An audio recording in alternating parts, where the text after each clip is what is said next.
అందరికీ నమస్కారం. నా పేరు జీవన్ గౌడ్. నేను టీఆర్ఎస్ పార్టీ ఉద్యమకారిని మాట్లాడుతున్నా. జిహెచ్ఎంసీ ఎలక్షన్స్ ఇంకొక నెల రోజులు ఉన్నాయి. మరి అంబర్పేట నియోజకవర్గంలో గతంలో టీఆర్ఎస్ పార్టీలో ఉద్యమకారులకు 1-2 సీట్లు ఇచ్చారు. అప్పుడు 5 డివిజన్లు ఉండే, ఒకటే సీట్ ఇచ్చారు.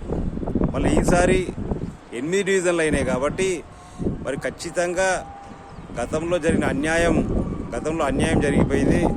మరి ఈసారి అన్యాయం జరగకుండా ఖచ్చితంగా ఈసారి 8 సీట్లలో 4 సీట్లు ఉద్యమకారులకు ఇవ్వాలని చెప్పి మేము తెలియజేస్తున్నాము.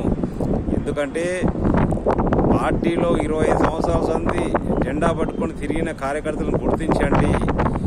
అంతేగాని ప్రజలు లేనివానికి, పైరవికారులకు, డబ్బున్నోళ్లకు టికెట్లు ఇస్తామంటే మరి అతి కష్టం మీద పోయినసారి ప్రభుత్వం ఉండే అయినా కూడా 1-2 సీట్లను గెలిచినాం.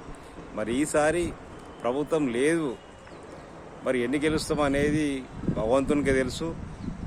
కాబట్టి ఉద్యమకారులకన్నా ఇస్తే ప్రజలకు మంచి మెసేజ్ పోతుంది, మంచి ప్రజలు ఆదరిస్తారు. అంతేగాని రోజుకు ఒక పార్టీ తిరిగేట వాళ్ళకి ఇస్తే ఓడిపోయే ప్రమాదం ఉంటుంది.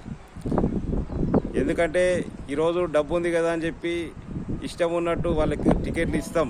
కానీ ఉన్న రోజులు ఉంటారు వాళ్ళు పార్టీలో, అన్నీ సంపాదించుకుంటారు, అన్నీ ఉంటారు. అధికారం ఉన్న రోజులు ఉంటారు. అధికారం పోయిన తర్వాత పోయేటప్పుడు 4 రాళ్ళు పార్టీ మీద వేసిపోతారు, తిట్టిపోతారు. ఇంకా పార్టీని పోయేటప్పుడు గతంలో అట్లనే చాలామంది అట్నే వెళ్ళిపోయారు, పార్టీని తిట్టిపోయారు. మేము టికెట్ పుణ్యానికి తీసుకోలేదు, పైసలు పెట్టి కొనుక్కున్నాము, 50 లక్షలు కొనుక్కున్నాము, 30 లక్షలు కొనుక్కున్నాము అని గతంలో ఎన్నో ఆరోపణలు చేసిర్రు. మేము దుబాయ్ కొంచెపోయినాము, మేము స్విట్జర్లాండ్ కొంచెపోయినాము, నాయకుని మెప్పు కోసం ఎంజాయ్మెంట్ చేయించినాము, ఎన్నో రకరకాలుగా గతంలో తిట్టిర్రు.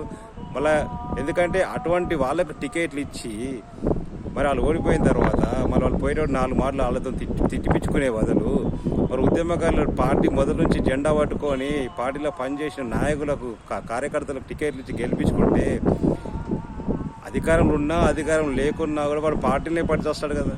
ఇంతవంతా పార్టీ సాయం చేస్తుంది. ఆ పార్టీ పైసలు పెట్టి గెలుస్తుర్రు.